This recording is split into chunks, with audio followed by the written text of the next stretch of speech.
What's the problem? Is it because, oh, well, wrong operating system version, or is it because the guy who wrote this stuff doesn't know what they're doing?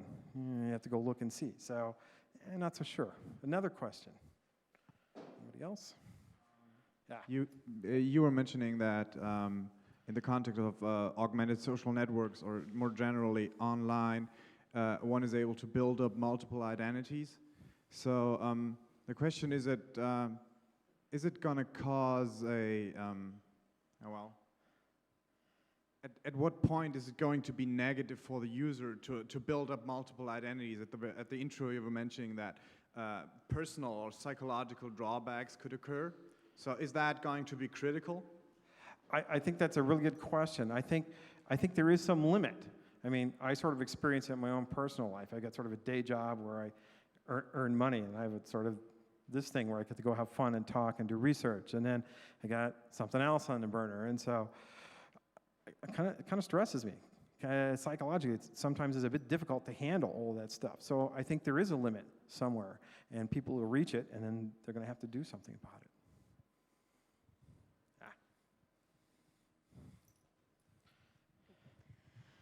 Something about the IRC. You talked about trust. Yes. I found out that on IRC, people seem to trust others, perhaps because they don't know them, or although they don't know them, I don't know. I made the experience that people told me stories about their life, about real bad problems they wouldn't tell anyone in real life. Yes, that's actually true. That IRC in sort of machine-to-machine communication, where you're not face-to-face, you're often able to sort of share a bit more. However, you also have to be careful, because how much of it is true? How do you know? Maybe some of it's not true. You have to look at if you watch someone, people are pretty good information gatherers. When someone lies, there are often a number of verbal, nonverbal cues that show up that say, I'm not telling the truth, but they're not available in that medium, and so you have a problem. Yep. Another question? Oh. Yeah, I have a question.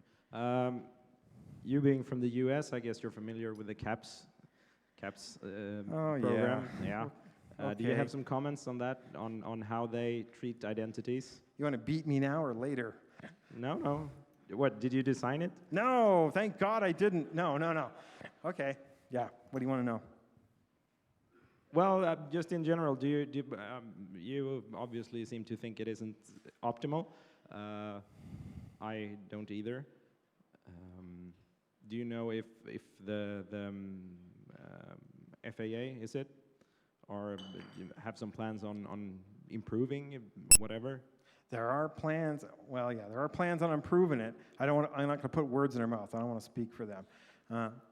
They are working on different things. How effective they're going to be, I just don't really know. Depends on who's doing it, how good they are, what variables they use.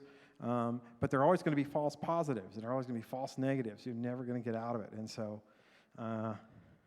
it's never going to be perfect. Never, ever. No, right. That's kind of the impression that I have as well, that the best you can do is, or presumptively, the best you can do is just random searches. Yeah, random helps to a degree. One of the things I want to do before people run like crazy out is I'm doing a bit of identity research here. So if you're interested in helping with the research a bit, I'm doing like short, anonymous 10-minute interviews. So either come see me after the talk, or I'm not hard to miss. I'll be here for the whole conference. Just tap me on the shoulder. We'll make a little 10-minute appointment, and we'll have sort of a semi-anonymous chat. So anyway, I wanted to make sure to plug that in before we see if we had any other questions. I think you had a question. Just a remark to what you said to her. You said that you can't be sure that it's true what people say on RSC. There are studies that show that people on RSC are more open and more truthful, more honest than in real life, because there is a gap between the sender and the receiver. You don't see him. Correct. That's entirely true. They are more truthful, but not 100% truthful. And without those cues, you can't tell what's real, what's not. So, yeah.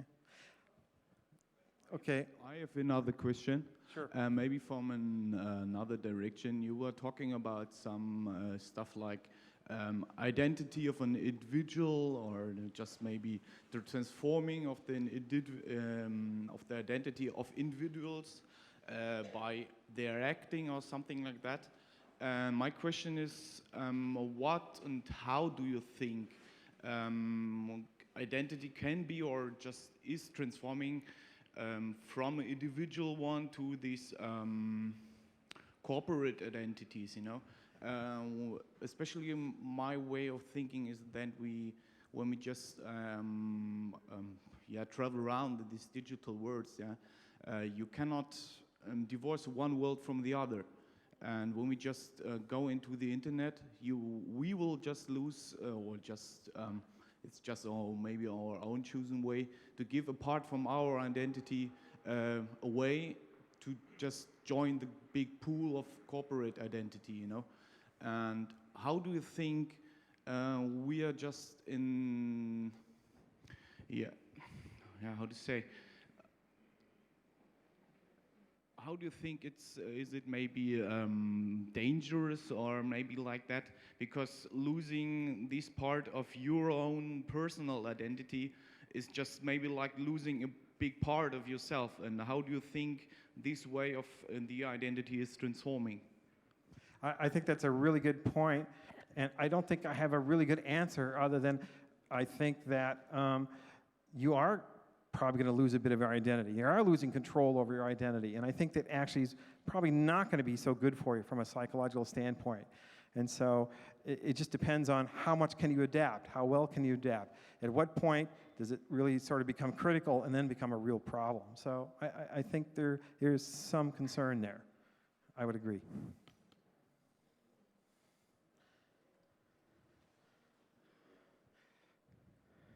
Is that it? Sure. Okay, well, thanks a lot. I'll stay after if you want to chat for a little bit, but I really enjoyed talking to you guys. Thanks for having me here. See you again soon, I hope.